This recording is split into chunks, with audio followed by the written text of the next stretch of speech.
computer. Aloha, everybody. Welcome to Aquarian Radio. I'm your host, Janet Carolesson. And today we have Michael Macintosh.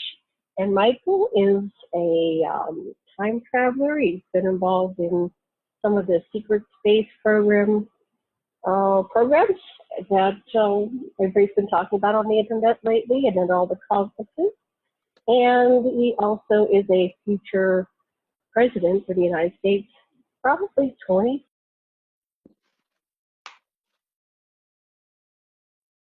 Find that phone call coming in. We're going to talk to Michael. He's going to share his story, and we're going to do a little Q&A here. And in future shows, we'd like you to send in your questions, and we will ask Michael, and we're going to try to do a series and get to the bottom of everything that's going on with Michael Macintosh and what's going on planet Earth and how we can move towards a more conscious civilized civilization where people are respected and life is better here on planet Earth. So welcome to our show, Michael. Thanks for coming on today. Thank you. Yeah, it's a delight to have you. I appreciate we're delighted to have the opportunity to talk. Okay, so how about you begin and tell us a little bit about yourself. This is a whole new audience. We're going to be putting it up on the Aquarian Radio Network, and we do put it out to about 10 different platforms, and it'll end up on YouTube. So go ahead, Michael, and tell us a little bit about yourself and how you got involved with these programs, and what are they? Well, from a very early age, early childhood, about age 5 that I can earliest remember, I lived in some very remote areas of not just North America, but the world. And although being from Boston, my family, due to work, moved around quite a bit. And so I first encountered what I believe to be extraterrestrial life here on Earth when I was about 5, living in Western Canada. I was camping in the Rocky Mountains with my parents and my younger sister. And I saw, I came out of my tent at night and I saw this craft. It was a gigantic craft, just hovering in the sky. And I sort of, I don't remember if I was taken on board that craft, but at that point I sort of started to realize, well, hey, this is kind of not like anything that I've read about or seen on TV or anything like that. This is obviously not of human origin, probably. And I kind of just left it at that. The thing took off really quickly in the sky. It was there, and in a moment it was gone. It had vanished.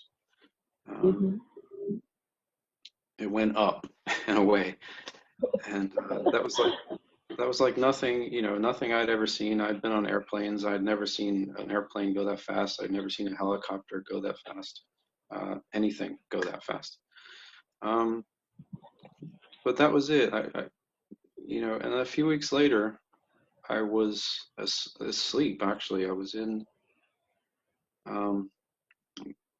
my parents. My parents were renting a house in the kind of the outskirts, the suburban outskirts of Calgary, and I was attending the local high school, which had a kindergarten class in there for some reason. But one night, I was taken out of my bed by these like a tractor beam of some sort. It took me out of my bed, through the wall, through the window. I don't know how it did that, but and into this craft that was similar to the craft that you see in the depictions of the Roswell incident in the 1940s. Um, Mhm. and the craft was being piloted by the same beings that people today we call, I guess, the Greys or Zeta Reticulans or whatever you want to call them. But it was Mhm. with the big heads. They're sort of white, luminescent, dark eyes, skinny fingers, um, and they were piloting What were the you craft. feeling? How was I What did feeling you at that point? feel? What? Yeah, your emotions, your thoughts. I'm trying to think now. Let's see. At that point, I think I was just I'm not really sure. I Mhm. mean, probably a mix of different things. Maybe a bit terrified at first, honestly, but or unsure as to whether this was actually really happening. Um, Right. but I've had that happen too. They take you right out through.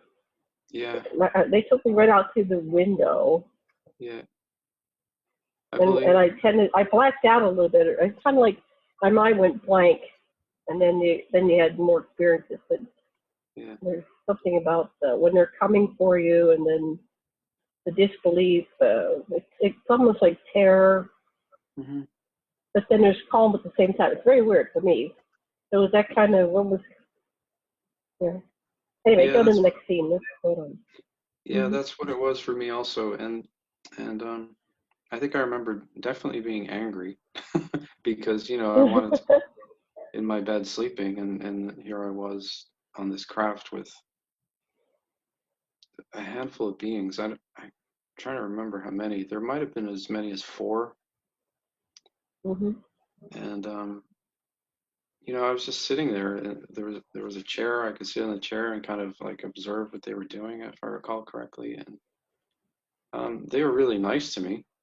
They had no sort of like, they weren't hostile in any way. In fact, I was probably the more hostile one because I was angry, I was upset, I guess, as any Mm-hmm. 5-year-old child would be, being taken out of their bed at night by strange beings.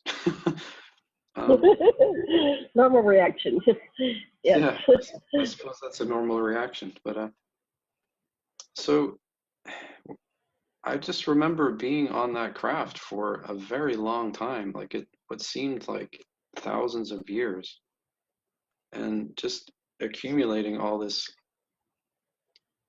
experience of traveling around space and time in that craft with those beings, like Did visiting you their. have like a sense of the passing of days, and did you eat meals or Um, have I, waking and sleeping periods like passing of days? that's a good question. I don't remember eating, honestly. If I think about it, I don't Mm-hmm. remember actually eating anything. Um, but if I think about it, it all seemed like it was just existence. Like time didn't really matter. Like it was just sort of a side point in the experience. Like it was like time doesn't. It, I guess if I think about it, it's my first exposure to the concept that time, as we understand it as humans, as a linear thing, um, doesn't really exist. That it's more just kind of all exists more just kind of all exists at the same time, and that we can sort of step outside of it and observe it Mm-hmm. rather than be actively Were you embroiled. still were you still your 5-year-old self, or were you I, aware of yourself as in a different context? as, yeah, I suppose I must have. This is this that. Because I say my eternal self, I get this guy like I'm my eternal self, and I have greater awareness of the Mhm, totality of existence. Sometimes I'm like an ambassador or avatar, and mhm. it's like I've adapted to be in their climate because probably that environment wasn't suitable for a 5-year-old child, human child. So I don't want to, lead the witness, but I just wondered if you had a sense of yourself, if you were still a 5-year-old child, or you. Um, I'm not. I'm not. I don't really have a strong memory of anything pertaining to that. Okay. Just that. like I wasn't really experiencing myself. I was more experiencing what was going on outside of myself. So I don't think I was Okay. really too aware of myself at all, in the whole experience. So it, yeah, it's hard for me to remember everything because this was, 40 years ago now, I suppose. I'm going to be Great. 40 here, and and and not only that, but when I was put back, I was memory suppressed. So I didn't even have these memories until a few years ago. They were Wow. completely not there. So and it was only when I somehow got in touch with a person that you're familiar with named Andy Bashago that I started to Hmm. be reminded of this experience and other experiences that I've had since then. Some of which involved Andy himself and another person who ended up being president, Barack Obama. And Do you want to go to that episode now, or do you want to do more of it feedback, more of the what was going on in your childhood? I'm going to yeah, well, minimize there my was that, sound and here. Yeah, go ahead. Okay, there go ahead. was that, and the, well, I do remember something that happened while I was in that experience with the craft before being put back, and that was Mhm. traveling to the future of Earth history, like at some point in the future, in our current future, and being able to observe the historic record of that time, which is still what is yet to happen or is currently happening for us right here and now, right? So, and I noticed that, I was curious about, I guess at that point I was, I guess, curious about what history had in store for me, as you Mhm. would naturally, right? So, So um, your 5-year-old, what year was that when you were having that this episode? that You would were have 5 in what year? Yeah. that would have been like 1980, I suppose. Yeah, yeah, late 80, Late possibly, 80s. So possibly. you're in 80, and they're taking you to the future. Where are they taking you? Did they tell you a time, A time. Well, a date? not a specific date, but if I look at it from where from where we are now, it's definitely the future because there's a lot of stuff that at that point had happened but hasn't happened yet where we are right now. Um, so I'm kind of filling in the blanks and merging the points together in my head right now, and I can Hmm. see that a lot of this Yeah. stuff So hasn't happened we yet. imagine that you're there, and you're looking at what you were looking at, and so it's coming into your mind right now. Hmm. So you know it's the future. What makes you know it's the future? What are the Well, indicators? because the indicators are that because certain things that I saw had happened at that point haven't happened yet right now. They are about to happen. Um, So what and happened? I believe that one of those things is that I will somehow end up being president of the United States of America. Um, and I believe that if that is to happen, it will likely be in 2024 because it it just seems like that would be the time that if that were to happen to me, that would be the right time for that to happen. Um, So how did you know that it had happened from your future perspective? Were you looking at a newspaper or an internet? How did you know that you yeah, were, was it some kind of, it was a computer record. Um, oh, okay. Hmm. so it was, yeah, newspapers are going to be effectively phased out in the near future, and Hmm. everything will be somehow recorded via the digital record. And if you think back to 1980, we didn't even have that. So looking at it Right. from a 1980 standpoint, it was very sort of future. I didn't really even necessarily understand what it was that I was looking at, but I know now that it's just, the natural progression of the technology that we've developed since 1980. Hmm. What did the digital record say? Well, Imagine you're looking at it right now. it showed a lot of things that haven't happened yet to us, that haven't happened to history haven't happened to our history just yet. And Hmm. somehow, if I remember very specific details, I think I'm going to end up doing something very controversial that people will very much not like me for, but ultimately it will be of lasting benefit, not just to the United States, but to humanity in general. And in the long term, it will be a really good thing. But immediately it'll be thought, certain things that I know I would certainly do as president would be thought of as shocking almost. Hmm.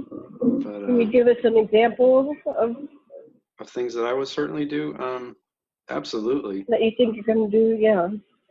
Well, I kind of, and this is something I've thought very long and hard about, but I mean, I think of our Constitution as a very important document, and not just a document, but a way of life, really, and not just a legal framework, but um, the founding fathers were obviously very enlightened, highly intelligent, spiritual men, and probably women who just didn't put their names on it. But um, Hmm. but they were giving us guidance, not just a set of rules to follow. They were guiding us in a way that would be ultimately beneficial. And one of those things I find to be of the utmost importance and concern is the concept of freedom of religion. Um, and I believe that we, as the United States of America, have gotten very far away from the intended meaning of that. Like, for example, I'll give you an example. Okay. Well, what I think they meant was when they said, freedom of religion. I don't think in modern language that what they meant was that anything can just be permitted under the premise of it being a religious belief. I think what they really meant was that people seeking to live in a free society should have the right to be free from the imposition of religious systems upon their day-to-day existence. And I think that we have already gotten to that point a long time ago, where we are seeing that so-called religion, I call it pseudo-religion, is being imposed on us every day. And under the premise of allowing certain groups and people to practice their freedom of religion. Does that make any sense? Um, I want to flesh it out a little bit for our listeners so they can Okay. wrap their minds around it. All right. So I'm not sure. I guess we need more examples. We have the major religions, the Christian, Muslim, Jewish, Buddhist, etc. faiths. We have all these little other faiths, Right. Well, I and mean, they have a common source. Yeah. So go ahead. well, if I'm to sum it up, I think what what I ultimately mean is that, having freedom of religion doesn't give you the right to force other people to accept your religion. And Right, right. I think it's very simple if you put it that way. But and I think that's what we have in America is, we are, as people who seek to live in in a free way, as free a manner as possible, we are being imposed upon by groups seeking to force us and everyone to accept their religion as our So give religion. me an example of force. I like the Force feedback. religion. I know there's a lot of manipulation and programming. Well, So, I think if you just look at our government, for instance, and I don't want to pick on any certain group because that's not what I'm seeking to do. Um, I hmm I I hold them all equally accountable, frankly. But I think if you look at one instance, just one example, I'll take where I grew up, for instance, which is the Boston area mostly. hmm Um, Now, Boston has a lot of, Irish and Italian people of Irish and Italian backgrounds. A lot right, of like Polish, Pittsburgh, where I grew up. right? A lot of Polish. I myself am of, hmm an Irish background, um, partially. Right, me too. Um, hmm Although I was never really Catholic, uh, the Catholic Church has a very dominant, domineering presence in the Boston area, to the point of where if you're seeking to not be a part of it, which I am because I don't believe in it, uh, hmm it makes day-to-day existence very difficult at times. In fact, a lot, because the Catholic Church, have such a controlling presence in the day-to-day affairs of every American person in that particular location. They tend to sort of put their favorite political candidates in office because they have the money to do that. Um, hmm they, they tend to try to legislate their belief system uh, for everybody. Um, and I just don't believe that that's what our country is supposed to be about. And I believe that the founding fathers would have been very much against that. And I am too. And and that's just one organization that I'm talking about. So, and I'm not picking on the Catholic people or anything like that. There are people that I'm very close to as people that are practicing Well, Catholics. I guess Christians, and I can't navigate away. Christianity is the number one religion in the world, with the Islam Muslim faith second. Christendom. I, Christendom, yes, yes. Christendom. I think of personally. I think of Christianity as an entirely different thing, but I think of that as more like I consider myself a Christian, but not part of any sort of major belief system or organization necessarily. It's more a personal thing. Like hmm I don't go to church. I don't feel the need to validate my belief system by participating in that sort of ritual. Um, Right. and I think that's what the founding fathers were trying to do also. They were trying to escape the persecution of the Church of England and this kind of thing.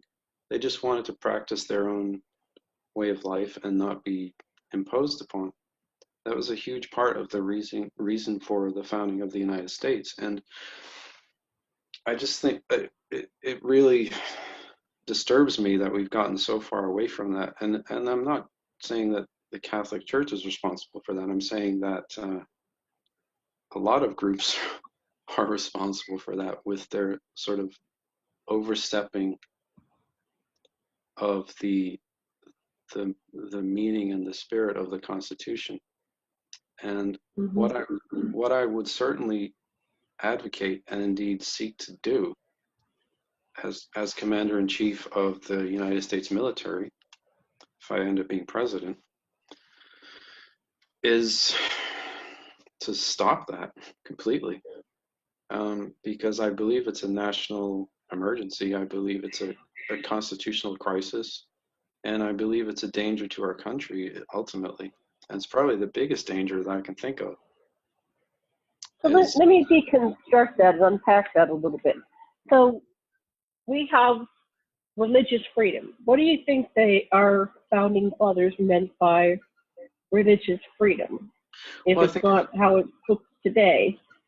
I think if you put it in modern language, I think what they meant, how you would translate that into modern English would be freedom from religion, really.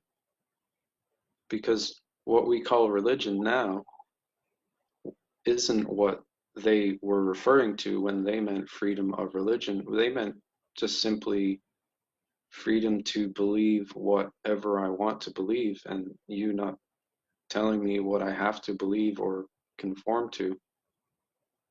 And that's that.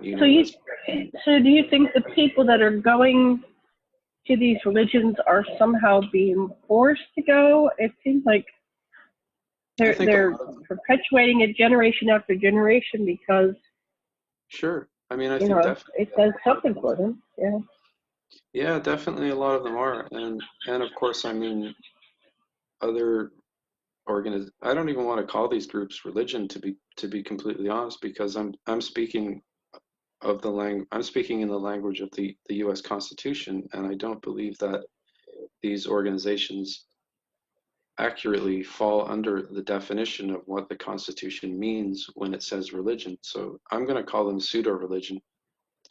So what is religion then? What is the constitutional definition of religion, and are there any current religions that would qualify under that definition?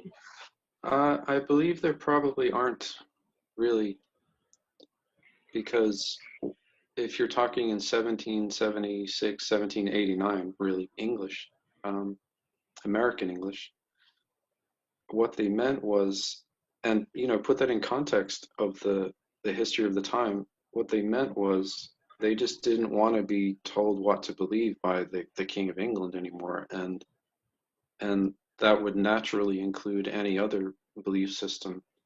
I mean, these were, a lot of these men and the women that they were involved with or married to or whatever, they were scholars. They read the Bible, they studied the Bible, they had belief in it, but they weren't necessarily conforming to any church per se.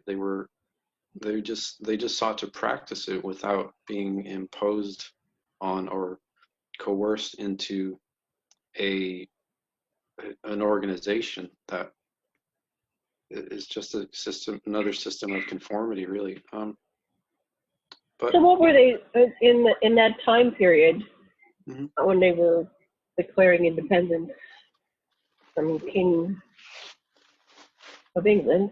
What was the religion that the king was trying to impose on his subjects? On his subjects, yeah. What was it? At that point, I believe it was a form of Protestantism. Before that, there were... Right, because Elizabeth had made the Church of England. They rejected the Catholic Church because of... Right. And that was in the 1600s, so... Yeah. Or 1500s. When was Elizabeth? Yeah. I'll have to take out my British history books. Yeah, I'm grabbing my phone. I'll look that up, because this is an interesting point. Because Dr. Les and I studied religions back to Sumerian and how they came about, and I agree, they were initially created as a control mechanism, according to the Anunnaki and Sumerian translations. There were too many humans and too few of them, so it was like a psychological manipulation because the humans discovered that the gods could be killed or injured and maimed, like at the Battle of Troy. And Anna was, her arm cut off, and then they put it back on, just like they did the super soldiers. So we see stories of that. And then they, I think it was Nanar said, well, let's just create these religions, because it'll just keep them from realizing that we're manipulating them. So if you go back to that level, that's the story. We can call it myth, you can call it history, whatever you want to label it. But then coming through the record that we know, there was a big conflict because Henry VIII wanted to get divorced, right? So he rejected the Pope's version of reality and created the Church of England. And if you watch like The Crown to Victoria, the queens and the, I think Victoria was the granddaughter or some kind of next generation down from this king of England, George, right? Right. So she was like a direct relative, and so watching Victoria, the series, and of course it's a fictionalization, but they are the head of the crown. They are the head of the Church of England as the queen, the head of the Church of England and the kings. So you're saying the kings were imposing a certain structure on their subjects, and they rejecting that in the Americas. Yeah. They did that to the English people. They did it in Ireland. They did it in the American colonies. And I'm sure they did it in India and China and Africa and everywhere. But but the founding fathers, they knew that, and they didn't want that as a form of, a system. They wanted individual autonomy and free will to be respected when it came to belief. So that's what they meant by religion. But now with the mass immigration to the United States and people coming from backgrounds where these organizations are such an inherent part of the culture, we've sort of lost sight of what the meaning of that word means in the Constitution, to such a degree that it's really become destructive and a danger to the very existence of the United States, in my opinion. And I'm not just trying to be an alarmist or something or be melodramatic. I think it's a very serious problem, and so is that the crux of all the problems we're experiencing? You're thinking is religion? It goes back to pseudo-religion. The pseudo-religion. Yeah. So I guess it'd be great to see, since you're a future president, well, I mean, maybe that written up or fleshed out a little bit more, the difference between a religion and a pseudo-religion, because they're going to have to explain it to Congress and all the other bodies, like what you mean has gone awry and what you intend to do is the correction course. Well, I'm just inviting you to what I would do, yeah. for sure. And I think it's at the point where the president is so powerful that he doesn't really have to run anything by Congress when it comes to use of the military. He really has the final say, and he can do whatever he wants, really, at this point. And, I'll just interject here that I'm lobbying for a return to a council to replace the presidential branch, because I think it's too much power in a man's hand to be like, it's almost like an absolute dictator that they can just do all these major actions that affect such a huge portion of the population by executive orders and just declarations. So I don't think that was the original purpose of the Constitution to give. And I thought that's what they put in place with the different branches and the checks and balances. And it seems like at this point in time, these checks and balances are eroding. Anyway, back to you. I absolutely agree with that. I 100% agree with that. But I think if you look at it, it's ultimately reactionary to what has gone on. in our history, and that's why you had George W. Bush and the Patriot Act and the escalation of the powers of the presidency during his presidency.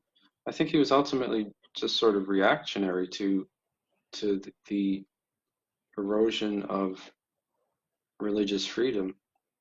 Ultimately, What do you think of the hypothesis that that was orchestrated, an inside job, like oh, 9/11, I Tim Mars? absolutely, Yeah.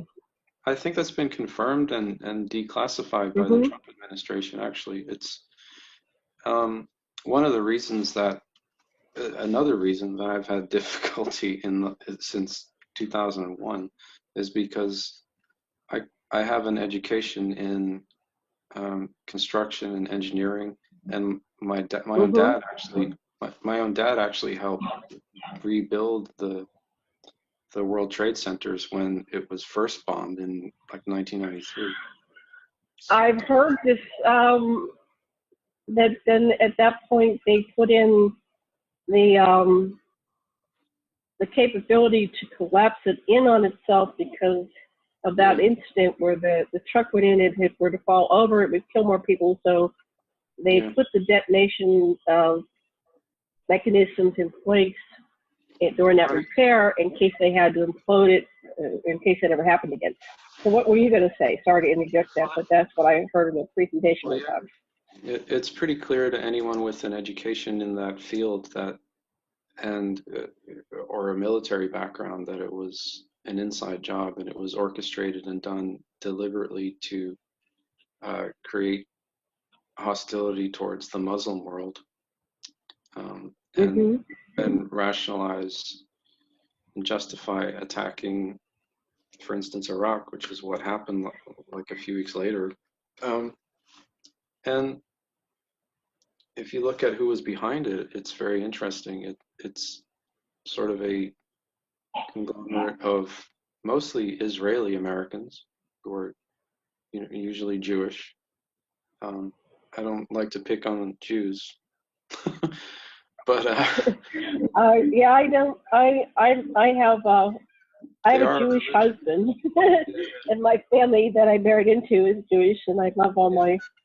And I'm the Jew and the Gentile. I was Right, raised Presbyterian Christian, and then my right, parents became evangelists, and then of course in the Catholic Italian neighborhood world I was in Pittsburgh, a lot of my friends were Catholic, so yeah, I kind of didn't like organized religion when I was growing up too. mhm, It was so full of hypocrisy. But go ahead, yeah. make But your you can, point about the well, building. yeah, well, you can just sort of see how it's religiously motivated, uh, ultimately, and it's one religion, I don't even like to call it religion, but it's one pseudo religion perpetrating this horrible thing so they can justify attacking another pseudo religion, and Well, see, I think it goes be even more deeper and more heinous and perverse than that. It goes back to the Anunnaki mhm. Well, and we know who the Bush divided family. the planet into the different factions Hmm. because it's like Orwellian, eternal war.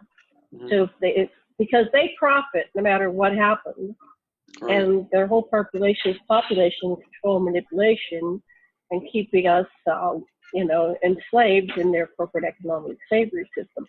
So if Right. they just keep us in a perpetual state of war, they win. They win all the time. Yeah, Now, exactly. the factions within them, which was like Yahweh and Allah, and those are the little pseudo religions or whatever they fabricated to, put them in the different camps because you have to have an enemy, right? So Well, everybody's it's dividing. we're the ones that have the God on our side, and those people are the enemy. Yeah, Mhm. does And that I make think, sense? yeah, oh, I understand that completely. Yeah. And if you look at, for instance, the Bush family as well, I mean, they're known to have been involved in the Church of Satan. Um, I've talked extensively with a gentleman by the name of Jess LaVey, who was the son of the founder of the Church of Satan, Anton LaVey. Mhm. Okay. And Jess actually became a Christian, like a sort of independent, born again Christian evangelist after um, an experience in the Church of Satan where his dad and George H.W. and George W. Bush castrated him, apparently, as a sacrifice, Oh, that's as a nice. yeah, as some sort of sacrifice to the devil. So, if that is true, and I have no reason to doubt this man because he has proven to me to be a person of very, very high integrity and very truthful, very honest, very, there's no deceit, no deception in him as far as I can tell. But Mhm.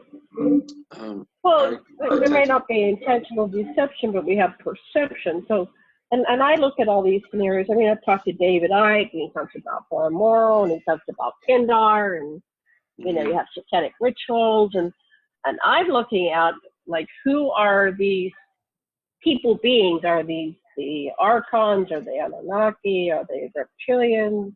mhm, The Dracos? Dragons? They have the dragons that rule the earth, and the different red dragon society. So I'm trying to find somebody that can break that down. And so this is an interesting story. So mhm. it was Jess. So Anton got castrated. Who got castrated? Anton or Jess? Jess is the son of the founder of the Church of Satan, who is a man named Anton LaVey, who So which um, one got castrated? Jess did. Okay, so Jess got castrated as a By his uncle. sacrifice to To the devil or Satan. What do they call it? Satan. So these are well, Satanists.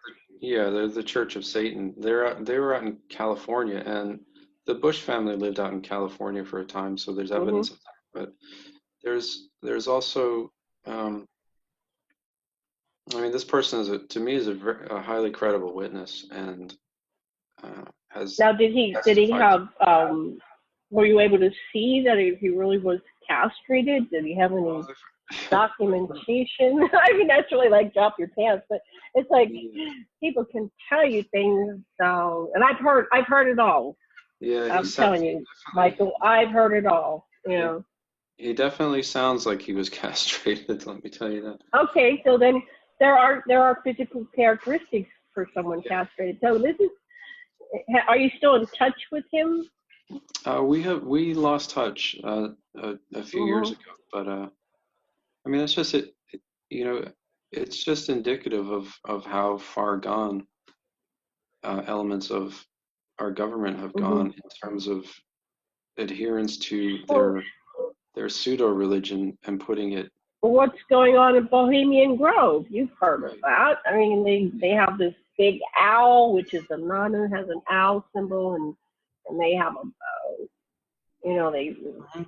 light this big fire. They have a woman that goes across the lake in a boat, and then she's taken to the altar, and there's just screaming. And are they really killing somebody, or is it just some Right. kind of ritual play? And we have all these mysteries of what is this Church of Satan. But who is Satan? That's what I want to know. Like, who is Satan? Does anybody know Yeah. that people are worshiping him or it? Well, as a biblical believing person, I have very strong beliefs about who Satan is, but What do you I think think that Satan is? well, I think he's a very powerful spirit being who has existed for a long time and is ultimately out to destroy humanity. And Does he take form? I believe it's possible for sure. Yeah, um, Mm-hmm. definitely. Uh, But I think what really needs to be combated, I suppose, is the spirit of that being, which um, manifests itself in so many things that we call religion and try to claim as good and acceptable in our society under the premise of freedom of religion. So basically, I'm saying that there are many religions who are, to me, ultimately all from the same source. They're all satanic, as far as I'm concerned. And Well, they do have a common source. I think you're right. yeah, I But believe then, that.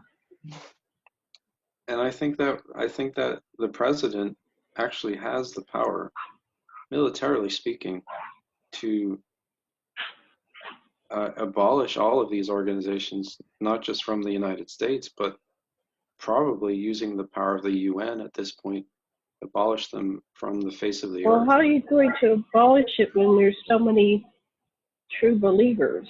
I mean, I don't think you're going to get the military to follow you because there's so many true believers in the military. Well, then they shouldn't be in the military. If they're going to put their, if they're going to put the, I mean, if they're going to put the direct command of the president as second priority to their, as I see it, false belief system that they're trying to uphold and force on, continue the perpetuation of it being forced on the rest of us, then they're not really. Well, one of the things, but this is the faction that's got control. So I've been looking at all the politics because we're having like a huge debate next week for 2 days. And so I figured I'd educate myself. But one of the things that, and of course, it's a polarity politics. Let's have one side, the other side. Is the Republicans are saying that the Democrats are going to try to eliminate religion, right? And so the Republicans have this religious foundation, evangelists and like that. They're saying, well, vote out Democrat. Don't vote for any Democrats because they're going to eliminate religion. Yeah. So let me tell you, I mean, that's already being said, and you're going a whole other level here. I'm just wondering how you. I mean, I agree on some level because I've tracked it back historically, and religions were fabricated. Thoth, the Megashina, he went into the halls of Amenti and he discovered. He wrote in a book. What was it called? Thoth the Atlantean. And he wrote that he discovered that they were coming in interdimensionally and taking over all the leaders of their government, like David Icke says, and they were shape-shifting and they were taking over all the leaders and creating, it makes you wonder, because some of these world leaders, that are the ones that are the billionaires, they kind of look like shape-shifting reptilians, and they act draconian because they don't care about people, and if people get their needs met or they starve or, die, they don't really care. So it is pretty draconian. But he clearly says that there was a threat, an interdimensional threat that was taking over humanity. So that might be what you're talking about, the spirit being, but it has an ability to possess and take over. And this is you can, Google the YouTube on the Thoth the Atlantean series, which is supposed to be like this ancient text that tells us about how this unfolded, these religions came about, and what they did to protect the society back then. But it's been a downhill battle ever since, right? So here we are in this time of day, and we've got these religions that are everywhere, and people keep interpreting down. It gives them comfort on some level, Well, I do know that at some point this is, and speaking as someone who is actually, strangely enough, an ordained minister. I was ordained as a minister in 2000.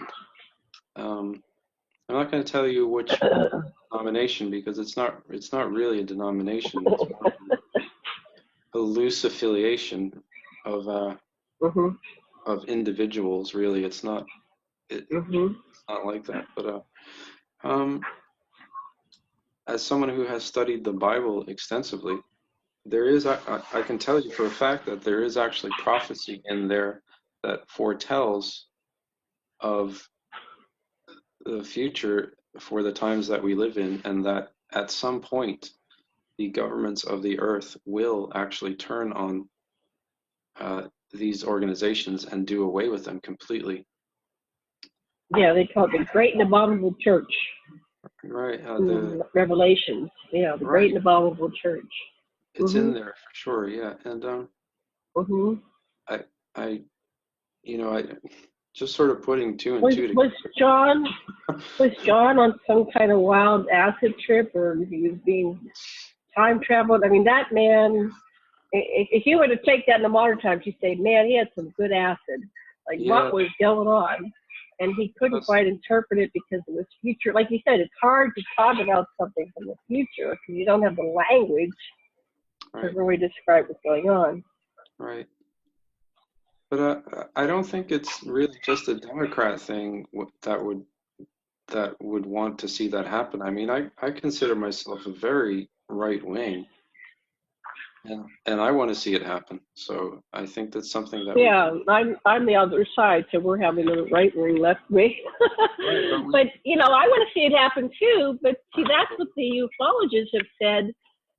The whole rapture concept is that they're going to create that as a false flag event, where the government's planning to say these are aliens that are they've been planting these seeds since 1951, and the day the Earth stood still, right? And then under Montauk Project, Stuart Swerdlow went back and signed the foot of Christ, and he took a blood sample so he'd have the DNA so they could make a clone to match to the shrouded Turin. And so we had this discussion at the conference at the Stargate conference in October. They said, yeah, they're planting the false flag with the aliens, and they're going to come in the cloud with Jesus. And the Pope was saying, yeah, of course there's extraterrestrials. So this is like, who's in charge of this stuff? It's like, oh man, you got to take it all with a grain of salt, because what's really going on here? I'm sorry, I never took the Bible straightforward because I'm an extraterrestrial contact, the experiencer, and my experience being up on ships with other beings definitely did not align with the culture that said the only place, especially back in the 50s, 60s, and 70s and 80s, the only place that had life was Earth. I thought, oh, bullshit, It's like, come on. Yeah, but that's you. Yeah.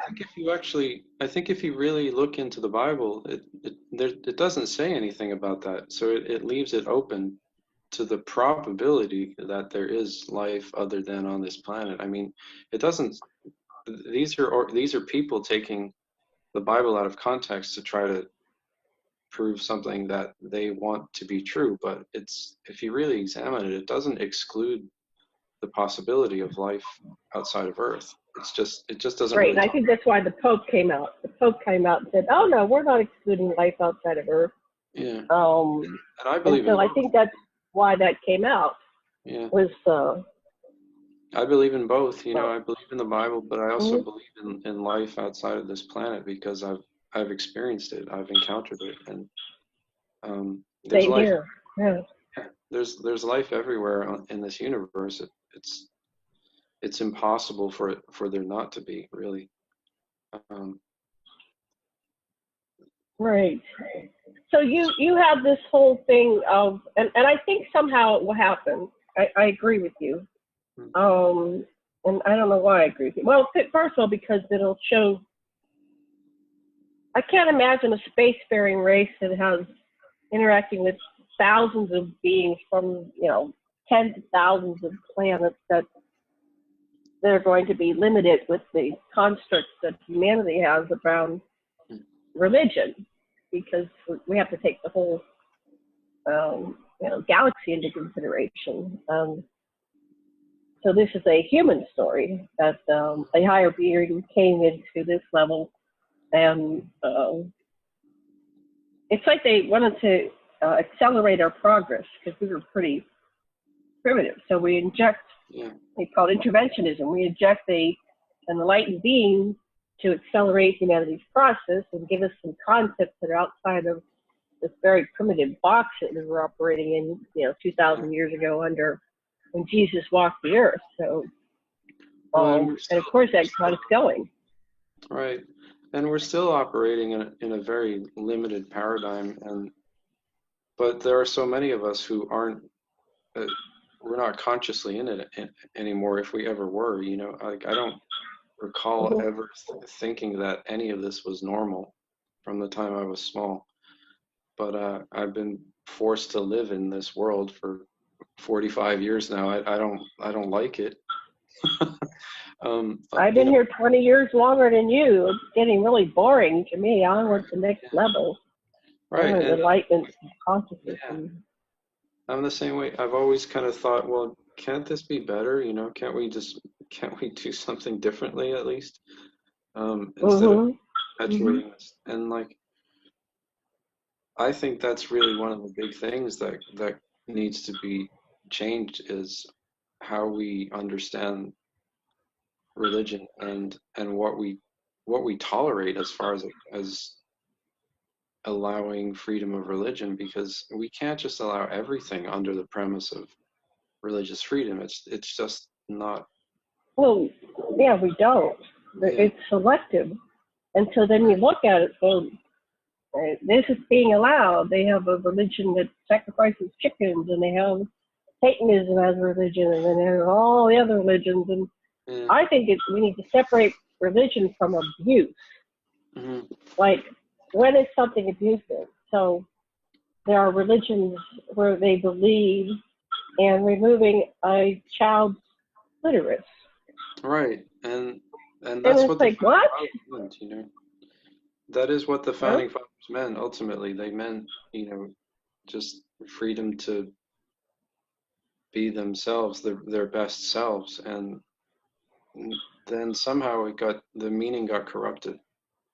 And I'm just advocating a return to the constitutional definition of what that means. Do you think well, see, we need to know the constitutional definition and flesh that out and write that up and say, here was the original meaning, maybe intentions in there too, and here's the warping. Because you can take everything to show the warping.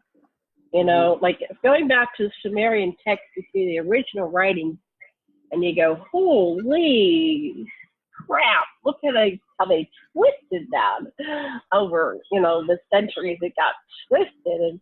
But people feel the spirituality within. That's why you have so many people believing in religion, because it satisfies a spiritual need to go beyond three-degree third-dimensional physicality. So we have this need for spiritual expression, but then it's got all worked up like, you sacrifice babies at the, whatever, the full moon on whatever the ritual is, which is what apparently some people are doing behind closed doors, but the outward program is, we just, they have the stories that they do the sacrificing of babies in order to become the Pope. There's all these stories I know. That are out there. Yeah. To me, that's all just that's satanic too. Yeah. It's all just insanity to me, and like the fact that people try to rationalize any sort of mistreatment of other human beings because it's their religion. It just shows how insane things have gotten and how contrary. And I really agree with you. The more we're talking, because I got a download, because if you're arguing religion, you're arguing semantics, and it's like a slip and slope, and you can't get anywhere. But if you just come to, this is illegal, so you can't mutilate. That's one of the things that the little boys get their foreskin taken off, and little girls get their clitoris removed. There's certain cultures in the name of religion, and in certain religions they say they can stone the woman if she's had premarital sex, and And Right. if you look at religions, that's got nothing. That's the warping. That has nothing to do with the original intention. I think of even the So I'm just founding fathers of the religion centuries ago. So yeah, probably we've got to not. do something about that. Hmm. Uh, I'm just saying at this point we really it's gotten so bad that we really just need to get rid of all of them, frankly, and figure out what that really means and start over because it's it's clearly not what it's meant to be. Not the And original intention. The right, warping. But um, like my download, which I kind of got from my contact, which I know sounds crazy, but anyway, I get downloads, was just address the criminality of it. mhm, So it's illegal to mutilate someone, and then that's criminal. That's the crime. right, and And those the behaviors are yeah, symptomatic of the fact that we're tolerating this, that, and everything under the premise of religious freedom when we shouldn't be doing that in the first place. So my thinking is that we'll solve a lot of other problems if we just get rid of these organizations entirely. And I know that's, you know, going to be very unpopular, frankly, but I don't really care. now did you see that happening when you were looking back from the future? Yeah, Was that something you saw as a done deal? yeah, it is. And And what did that look like? Once that was removed, what did our society look like, or uh, our planet? so, well, missing something Uh, for a little while. We'll be missing something for a little while, kind of confused, and a lot of people are going to be probably very upset because their ritual is going to be gone, you know. But like we'll replace it with something positive, I think, ultimately. so I Human, think that you're going to get more people backing you if you can, give them a menu of things that replace it. Well, we're going to remove that you can't, mutilate children and sacrifice babies, and we're going to really right? address that. That's illegal, and it really has to be planet wide. So we're going to provide Yeah, sanctuary for people living where they stone women, so they can right. come to this part of the planet where we're not going to ever stone a woman here because she's had sex with anybody. And Yeah, so once, if you can provide the safe haven for people to reject the perversion, let's call those perversions because that's not the original intention. right. Then I'm going to Well, say, now we're gonna not throw the baby out with the bathwater because you still believe in Jesus, right?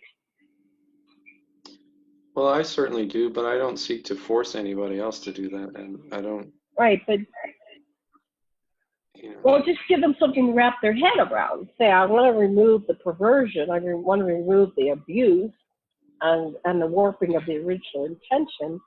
And here's me, and I still have a firm belief in Jesus. See, so you're offering them. There's still spirituality. We're not taking spirituality out. We're just taking the abuse out of all the religious systems that yeah, somehow got warped. Something like that. Anyways, what yeah. do you envision? Or what did Well, you I see? mean, I envision using the Air Force to shut down the Vatican and tanks and all kinds of things. But I mean, Well, it's a beautiful building. Let's not destroy that. well, Can we yeah, I'm just not saying destroy it, but close it bum down. bum bum bum bum? Close it down. Arrest all those I people. think it's gonna. I think it's gonna dissolve with the death of the last pope. I think this is the last pope. This is the prediction said.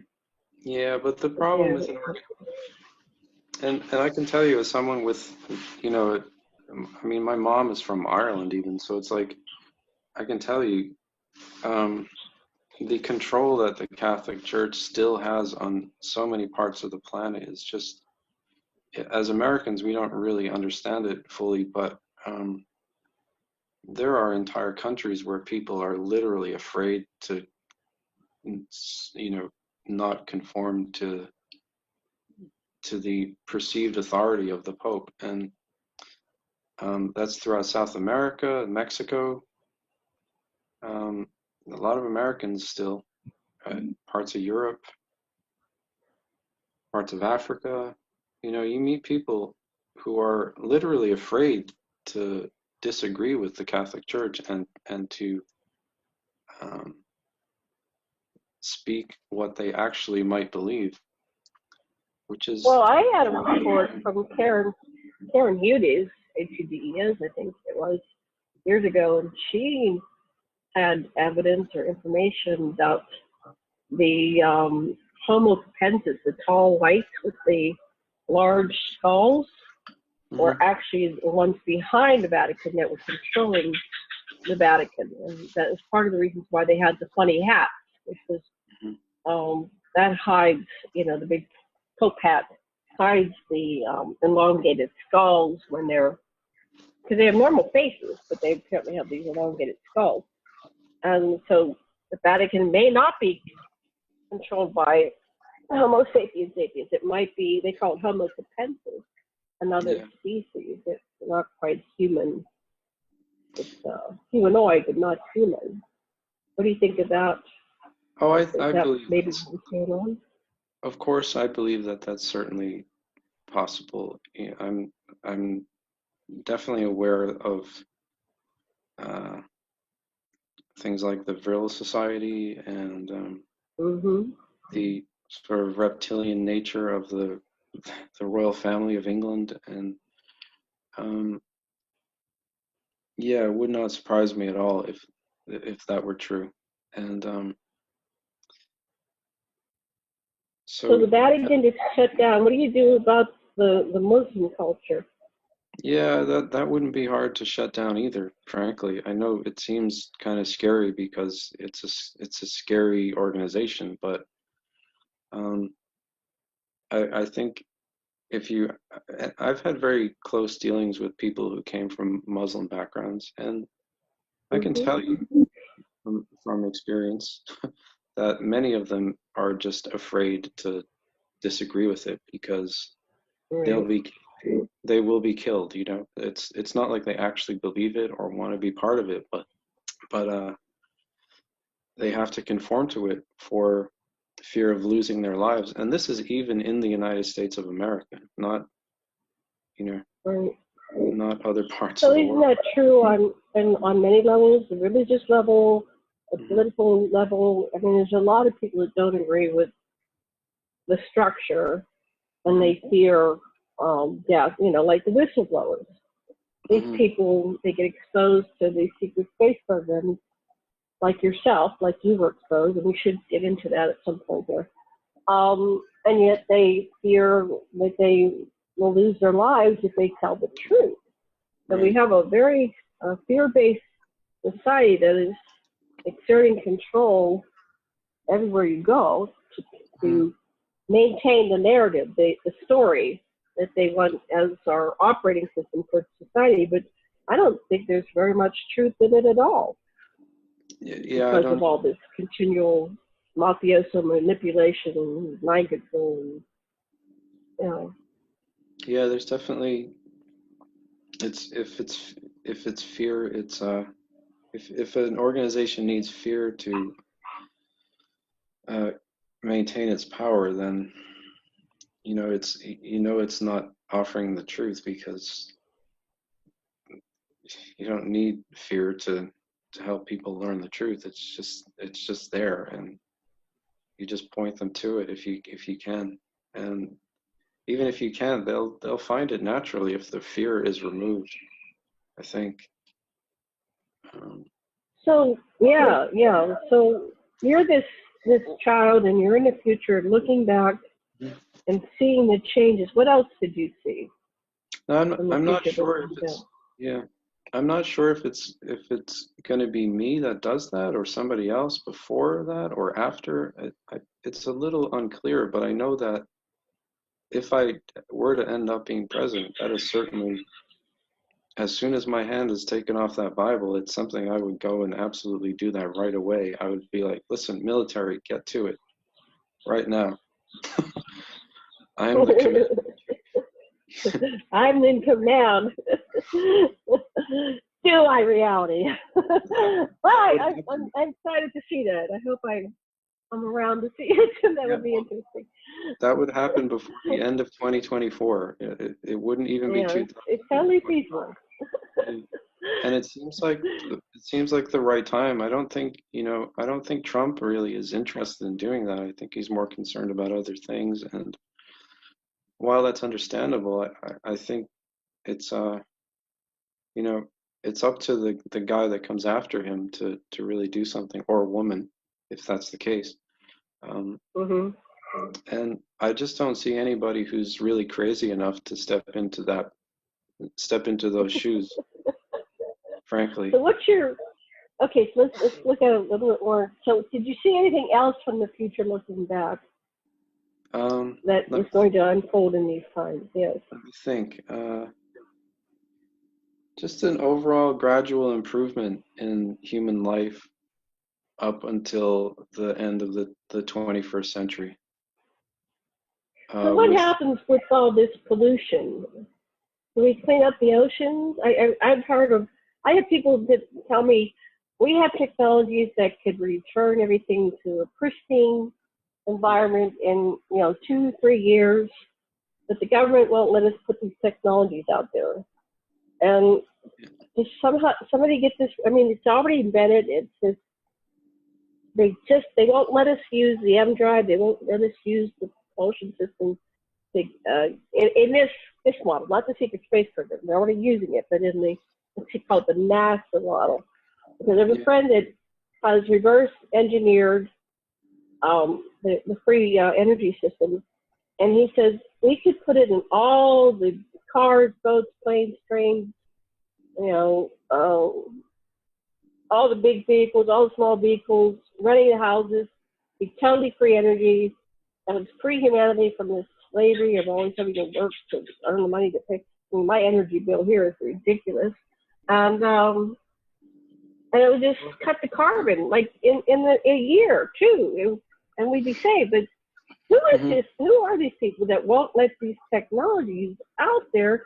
And do you do anything about it? Can you, as president in Well, yeah, here's 2024, that's do another thing something about it? that's well, that's another thing that's tied into religion is the financial system really is an extension of Mm-hmm. religion. So it's or pseudo religion really. I don't want to call it religion because Mm-hmm. I believe that gives it far too much credit to call it religion, frankly. But Okay, pseudo religion.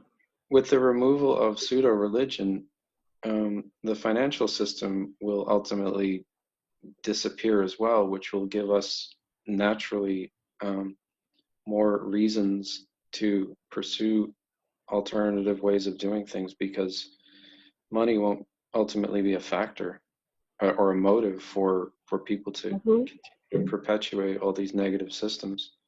Um, and that's, I suppose, When you were something. in space, Mhm, did you ever, at any time, mhm. did you ever uh, engage in any kind of trade or barter or I mean, I've Nope. been in space, and you don't need money. You just Yeah, need a everything's drink free. of something. Everything's free, and so we've gone way past that, and they go money. Well, that's primitive. Yeah, They well, look at us like we're crazy. mhm. Yeah, well, we can even look at ancient societies here on Earth that didn't have money and they were better off. It just didn't exist. Like Mhm. the Tartarians, for instance, if you study the history of Tartaria, they didn't have money. It didn't exist until they were invaded and Mhm. was forced to use money, which was silly because they had everything for free anyway. Same with the Native Americans. They didn't really use financial systems to do anything. They just did it, and it was there. And what was money for other than for some Well, people? money is a slave system. Yeah. Right. It's only there for some people to use as a method of enslaving and controlling everybody else and monopolizing all the resources. It has no real value ultimately. It's just a There you go. it's a trick, right? So so I think with the removal of pseudo religion and the emphasis that that places on the value of little bits of paper with numbers on it and now numbers in a computer, um, Mhm. we'll naturally find ways to do things that are better and more beneficial and non-destructive to the earth. I suppose that would be up to whoever comes after me, because So you're only going to do it for 4 years, and then you just step down and walk away. I think so. Because I mean, if I do end up being president, and I really am the guy to ultimately destroy the global fake religious systems, then I'm going to be really tired afterwards. I need a very long break. I just don't see how you're going to do it, but it's like, I think it has to be more like a logic thing, not a force thing. I can't see it happening forcefully. I think it's like, yeah, but sometimes in the 60s, people were moving away from religion. You weren't born until what, 70, right, or 80, or whatever you were. But when I was a child, the 60s. Yeah. In what year? I was born in 70, at the end of 74.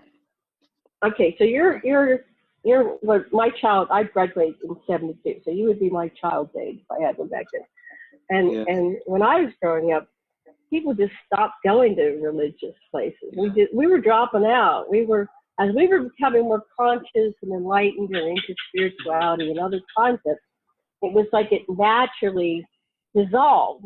And there was a great fear for a while there in the 60s that religions were just going to lose all these people, and they wouldn't be able to support themselves financially. It takes a lot to maintain all this religions, right? Mm-hmm. And then something happened that they hijacked us into the yuppie generation, and I'm not sure what happened. It's like after the Beatles broke up, somehow next thing I know, we're all yuppies, and we're going to go and be big business people and succeed and climb the corporate ladder. And I really have to look back on that. So you were a child when this was happening, but what happened that the hippies became yuppies? And I was in that energy too. I was going, what is going on here? But now I want to graduate college and make money and buy a big house. Yeah. Well, the pseudo religions, the pseudo religion that uses money as a means to incentivize certain behaviors in their favor, tricked the masses, tricked an entire generation into conformity, I think, by giving them free. We were going elsewhere. Yeah, giving them access to insane sums of money for doing literally nothing, ultimately. Which my generation never suffered from that problem, let me tell you. Because they would never let us in, We've never been allowed into the economic system, really. We've been shut out of it for the most part. I mean, I'm not a lot of us were shut out. I was never in it. But I was married to it. My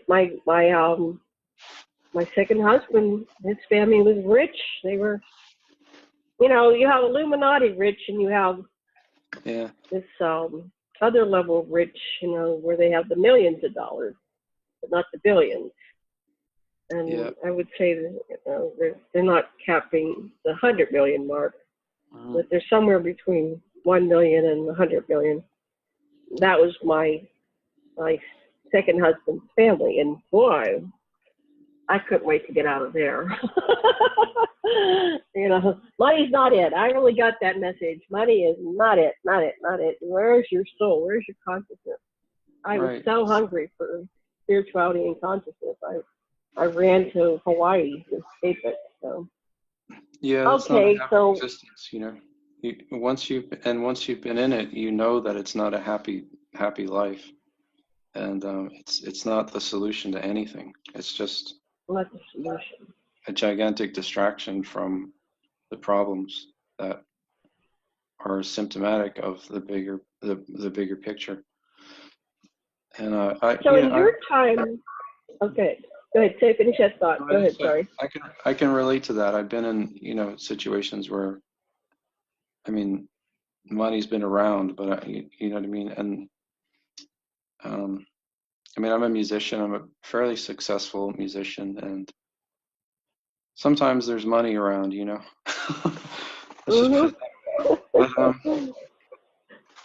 But, you realize when you get to that point that it just doesn't solve your problems. It doesn't make you happy. It just leaves you open to things that aren't conducive to any kind of happiness whatsoever. And that being happy is a much more simple kind of thing. And really, that's what I would like to see happen for more people, personally. Uh, Yes. and I So, and I'm not a hippie. I'm not a hippie. I come from like punk rock, really. So I'm kind of well, more, I'm a hippie. yeah. But if you know anything about punk rock, it's much more militant. We're like, I mean, I'm young for a punk rocker, but Hmm. I got it. I was like a child when punk really started to get big, but I picked up Hmm. on it, you know? And it really instilled in me that sense of urgency and kind of militant attitude of getting things done, you know, not just kind of like waiting Hmm. for something to happen. And not waiting for somebody else to do it for me. Like, if you want something done, you got to do it yourself, you know. And if that means taking a gigantic baseball bat to something and smashing it into a million pieces, then so be it. If people are Yeah. gonna hate, and if people are gonna hate you for it, it doesn't really matter what they think if you did the right thing. That's the way I look Yeah. at things. So, Yeah, I have a that's different perspective. Yeah. no, I Okay, so understand. that's a difference in our generation. So, see, I Mhm, didn't have children, so I would probably have a better understanding had I given mhm. birth to those children and raised them, and I'd have an understanding. But my brother Yeah, has grandchildren, right? So my brother's a great grandfather, right? So, what we're looking at, hmm. So yeah, I'm not I'm a piece. I'm John Lennon, right? well, I Imagine love there was John Lennon. that's me. Yeah, Yeah, I mean, I have no that's my problem. morality. I have Yeah. no problem with the hippies as far as ultimate Mhm. end goal. You know what I mean? I think it's the same end goal. It's Right. just a different approach to getting there. Um, and And like, I live in the most yeah, liberal state in the country, Hawaii. we're just, we're so hippie here. We yeah, really are, and it's an interesting. I mean, there's so many different races here and religions and cultures. It's interesting when you throw them all in one little relatively small pot, what hmm we come up with, and we're very accepting and tolerant, and hmm um, people are, it's the aloha energy. They're kind, they're conscious. Not to say that we don't have our violence, but it's just a different mix than when you go like East Coast or South or the different yeah, regions. Different mix. yeah. Comes up with And a I different grew up result. mostly on the East Coast, Northeast specifically, and I think the cold weather does something to you. Like, Oh yeah. yeah, it definitely, and yeah, it definitely makes you a bit more angry, I think, because I don't know, Oh, I get that. I'm from just the weather. Pittsburgh. I ran. Yeah. I ran in '93. I ran all the way to Hawaii. I ran across the world and couldn't stop. and so now I'm more relaxed. Woo! The Mm. weather is nice. Yeah, yeah. Okay, so let me get back to our. Cause we're going to be ending at 4 o'clock for me. But because we'll do some more. This is an interesting conversation. So you're in the future, and you were at Apex TV, and you talked about your travel in the future, and you've seen yourself. How did you end up getting to be president? You don't have that piece yet. I don't have, I'm starting to figure it out and like how that's going to happen. And it's sort of a complicated plan that Mhm. I can't really tell all the details of Okay. right now because it could actually end up being sabotaged if I tell people what my plans are. Right.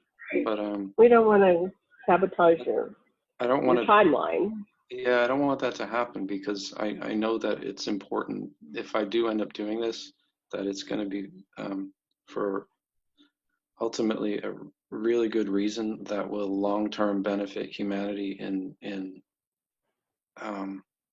a way that we're not all going to necessarily appreciate it right away. In fact, probably a lot of people are going to be Mhm. very angry and upset, but they'll look back on it and go, oh, wait a minute. No, he was a good guy and he did the right thing.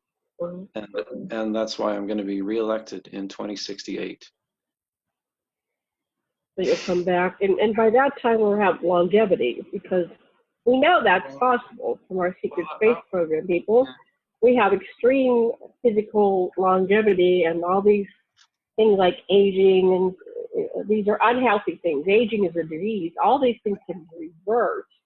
Yeah. And so I'm hoping that whoever's the president, that they allow these technologies to be released because, I'd like to experience, I think I'm just beginning at 65. It's like I'm just starting to get it.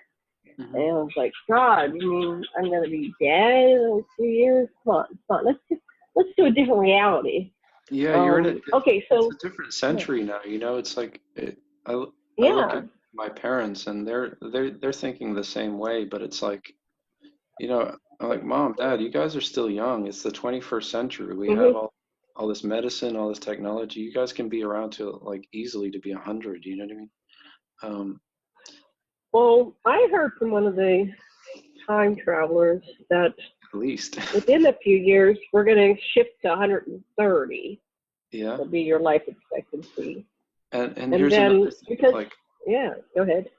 well, and of course, by 2028, I would absolutely want to declassify time travel technology and the existence of extraterrestrials and make it so that anybody can use time travel to go to a future point in human history where the technology is so advanced that it can literally extend your life to forever if you wanted to. So it's And kind I of like, think that's awesome. yeah, and that exists in the future. That's you know in like Well, I've 3,000. been there too. Yeah, I have time traveled many times, yeah, and I come back with this stuff, and it's really hard to tell people that this stuff exists. I know it's not right here, but we right. can shift and get on that timeline where. I totally agree with you on that aspect. Yeah. I mean, I wanted to so, go ahead. oh, but it's but if you think about it, 1,000 years ago, the idea of a plane flying in the sky, people wouldn't have even known how to describe that. But we see them every day, and it's no big deal. So, Mm-hmm, mm-hmm. 1,000 years from now, what's the technology like? It's surely, even just without knowing logically, it's got to be way more advanced. Now you're on the timeline, and you said this on Apex TV, where 2020 goes to Trump, and I'm on a timeline where I'm pretty sure 2020 will be Bernie and Elizabeth Warren, and then Bernie won't make it to for the 8 years. So I'm on a different timeline. So we'll see what happens in a year. Yeah, Maybe that's but just what you want to happen. well, maybe that's what you just want to happen too. So we don't know. And wanting it, I mean, desire and intention are part of this co-creative process that we do with it all. Because if we do have free will, we're coursing through time and space, and there is a lot about our intentionality that puts us on the course of where we're meant to be. But okay, so let's just go down your timeline. But there is also a lot about what do we need, what do we need to happen, and ultimately I think that's what will happen. And what do we need to happen in order to preserve the existence of humanity and thus preserve the earth and begin really to start making it a much better place for ourselves and for future generations. So if you go past, okay, so let's just go forward in time. So Trump wins. Does he go all 4 years, or does he get booted out or something happened, does he die from too many hamburgers or whatever? What happens? He gets hit by a golf ball. Too much Kentucky Fried Chicken. Yeah, golf ball. What happens in your timeline? Does he make it all 4 years or not? I don't know. I mean, I don't know the specifics there, but certainly anything could happen. He could be impeached, I suppose. If the Democrats want him to be impeached, I'm sure they'll find a reason because they've got nothing better to do. You know what I mean? It's like instead of focusing on. Well, I mean, they were going to impeach Clinton for, a blowjob. It's like, I think there's a lot worse what's going on now. But, there's this thing, yeah. They didn't get Nixon. He left. There might be a point where he just says, I'm out of here, it's too much bullshit, and let somebody else do it. It's got to be a hard job. You have to have. Yeah, I can't imagine. You have to not give a damn about what other people think. Yeah. Yeah, and look, I really don't. If this is going to happen, I'm definitely the type of person that is suitable for it, that kind of job, because ultimately, when it comes to doing the right thing, I generally just don't care what other people think. If I know it's the right thing, I'm going to do it regardless. I could be the only person that realizes it's the right thing to do, and I will go ahead and do it and deal with the backlash later because it's just not important to me, what other people, like how other people perceive me. I'm ultimately more concerned about external things. Like I really am not a narcissist at all. Like frankly, I'm not interested in like sociopathic systems, and I think all the psychopaths on this planet should be rounded up and put down or something like that because they're just causing us all misery and suffering. I thought we could send them to Mars, to the Botany Bay colony there, and then they could run from the reptiles that they're running around like Andy said. That would be cool. Or we could we didn't kill you, but learn how to run. Yeah, that would definitely be cool. Or we could like prescribe them MDMA or something as like experimentation. Like we could test out. Well, they'd be happy then. Yeah. They would get all lovey-dovey and their heart chakras were open. Yeah. Yeah, that might, maybe they can be cured somehow. I don't really know, but it's anything. Well, I think people can't, I was a psychotherapist. Anybody can be cured from this. Most of these people are crazy because of their cultural conditioning and programming, and Howard Stern wrote a book recently, and I had to laugh. It was kind of funny. I love Trump. He's been on my show a dozen times, and I did psychotherapy, and I went back to my childhood, and I'm a new person, and I really wish that Donald would go do his. Look at the father he had. That man was mean. Go back there and reprogram, his mother shit, his father shit, and he'll be free. So Howard was so happy. He says, I'm free from that stuff, and I know this is my friend, and he's got to be suffering. I would just love to see him get, intensive therapy, and then we can have another chat on the radio show because he'll be a different person. So anyway, I'm hoping. See, I came from the Star Trekking world, and you might not know this, but you might have seen it in reruns. There was an episode of Star Trek where everybody got psychotherapy and reprogrammed. There was only one, in this one Star Trek episode, there was only one criminal mind left in the entire, solar system. Only one person with a criminal mind, and they were trying to figure out.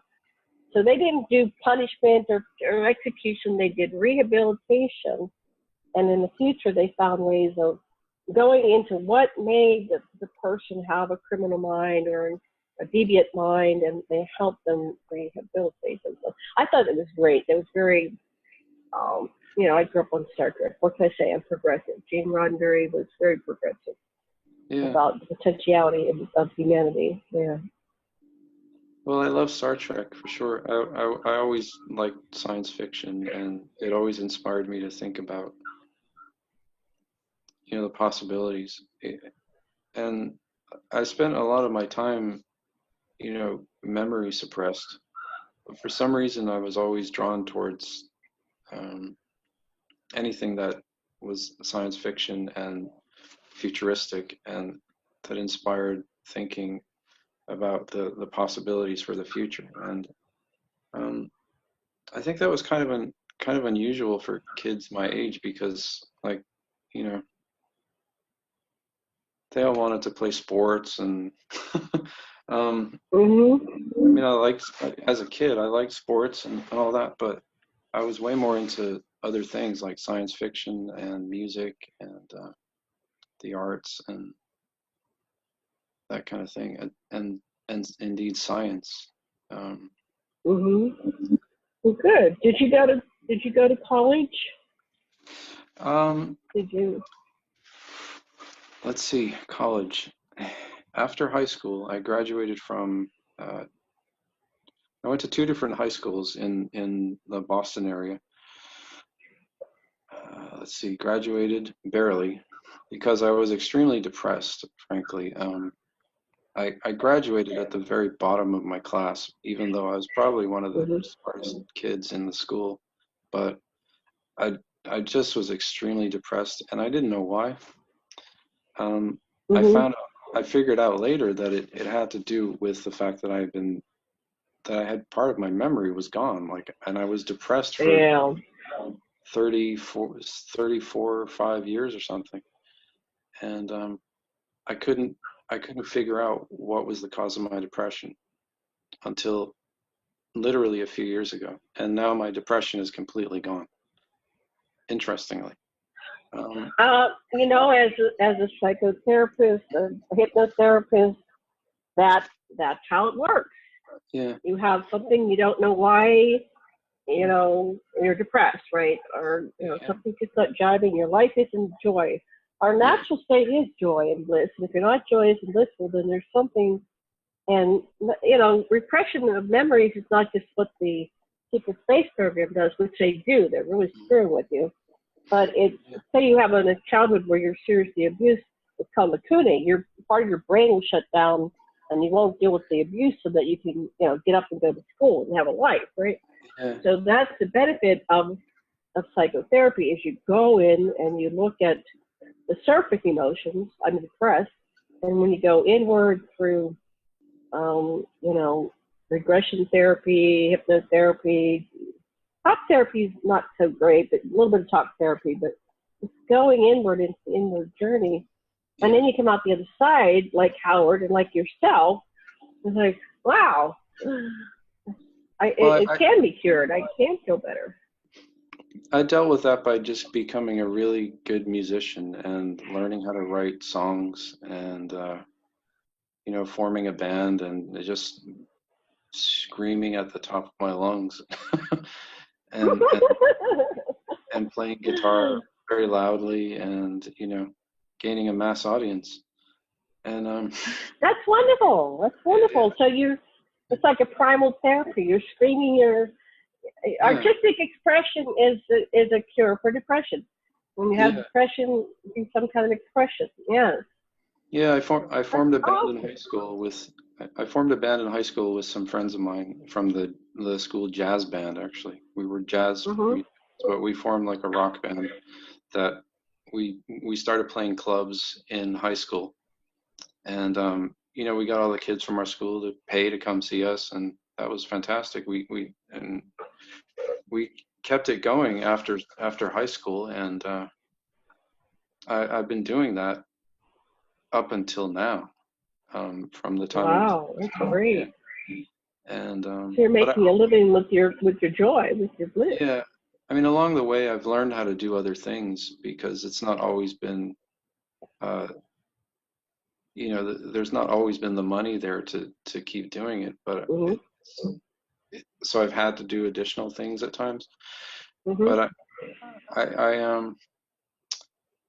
for 4 years in my 20s, early 20s, I went to I joined the United Brotherhood of Carpenters and Joiners of North America and did Mhm.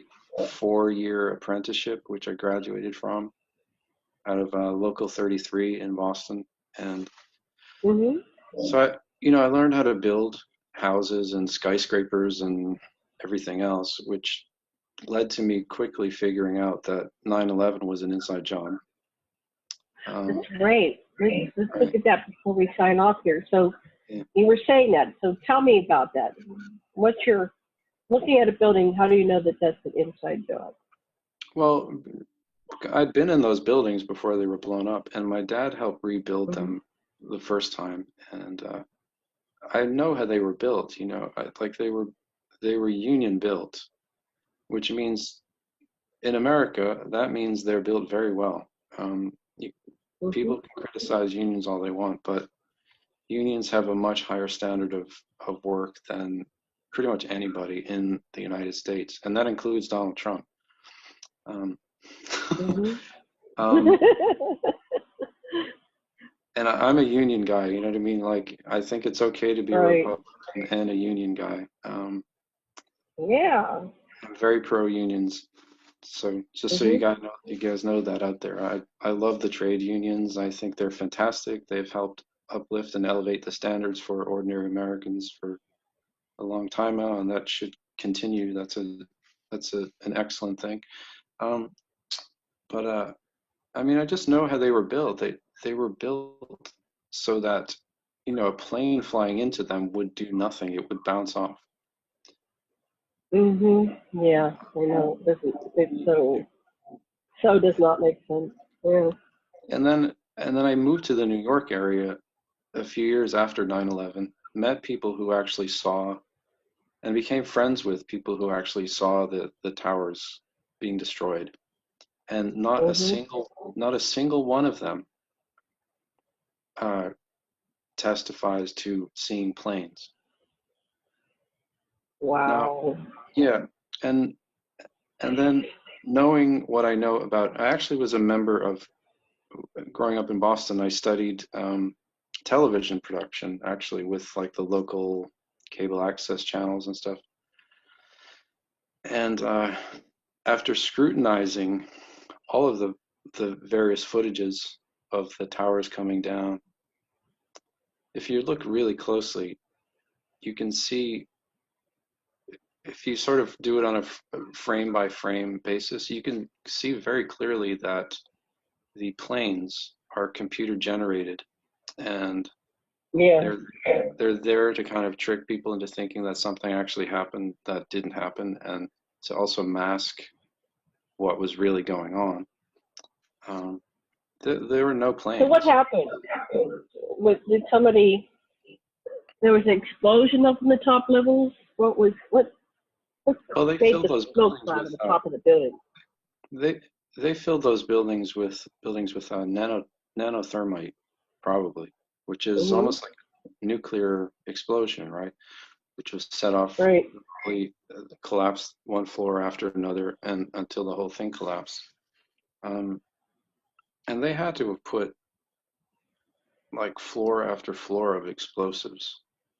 They had to. Yeah. So,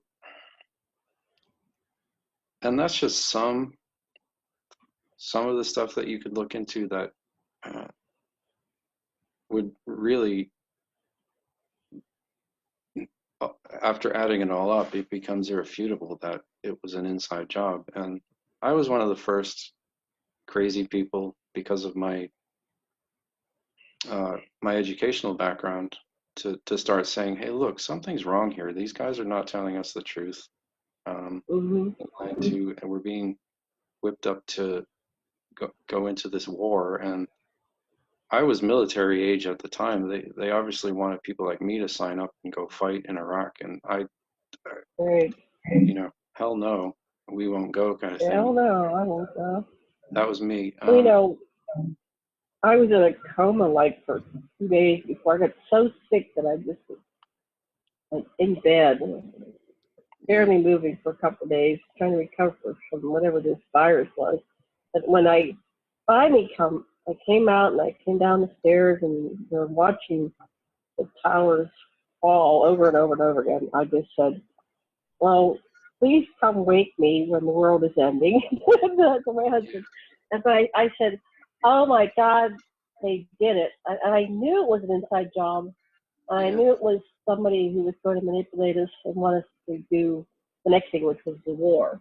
So I Right. fought it tooth and nail, and it's like, anyway, we're going to have to wrap up the show, but I want to invite you back. I can't have you next Wednesday, but if you have an opening the following Wednesday, I'd love to have you in June, because we have just scratched the surface Yeah, of there's a your lot more to talk. story. You have a fascinating story, There's and a a lot lot more.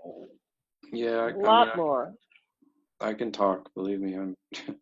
But and there's a lot that I can't. Well, There's a lot still that I couldn't really talk about because it just, for security reasons, it isn't really safe.